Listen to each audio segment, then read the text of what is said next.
আসসালামু আলাইকুম, welcome to my channel. বেশ কয়েকদিনের বিরতির পরে আবার আপনাদের সামনে হাজির হলাম।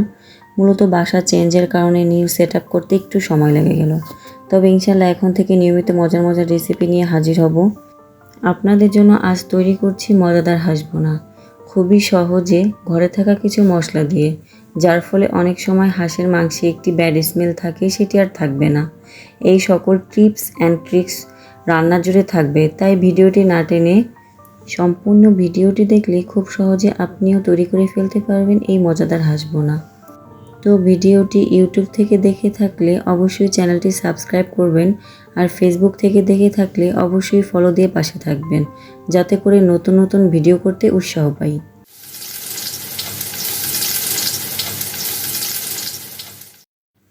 প্রথমে রাইস কুকারটি অন করে নিই। গরম হয়ে আসলে এর মধ্যে দিয়ে দিচ্ছি সরিষার তেল। এখানে আমি 1/4 কাপ সরিষার তেল ব্যবহার করেছি। তেল গরম হয়ে আসলে এর মধ্যে দিয়ে দিচ্ছি মেজারমেন্ট কাপের 1 কাপ পরিমাণ পেঁয়াজ কুচি। পেঁয়াজ কুচি দিয়ে ভালোভাবে নেড়েচেড়ে ভাজতে থাকি।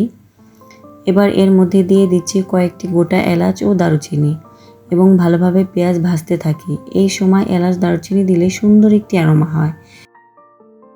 কিছুক্ষণ ভাজার পরে পেঁয়াজ কুচিগুলো হালকা বাদামি কালার হয়ে আসলে এর মধ্যে দিয়ে দিচ্ছি 1 চা চামচ পরিমাণ লবণ। এবার কিছুক্ষণ নেড়েচেড়ে ভেজে নিই। এখন দিয়ে দিচ্ছি 2 টেবিল চামচ আদা রসুন পেস্ট। যেহেতু এটা হাঁসের মাংস, তাই আদা রসুন পেস্ট একটু বেশি লাগবে। আদা রসুন পেস্ট দিয়ে ভালোভাবে ভেজে নিই।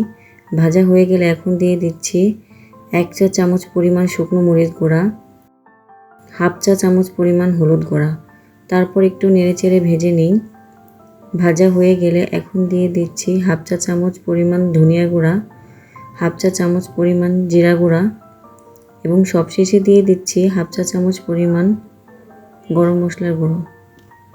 এখন একটু পানি দিয়ে মশলাগুলোকে ভালোভাবে নেড়েচেড়ে কষিয়ে নিই।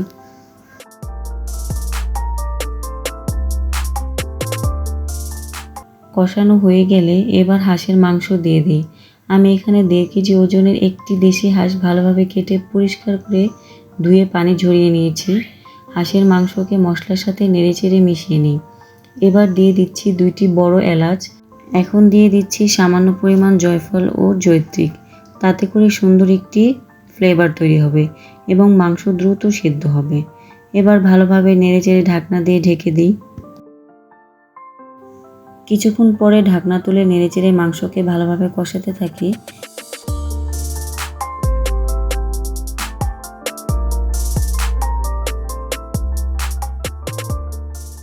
এভাবে করে কয়েকবার নেড়েচেড়ে ঢেকে রান্না করি।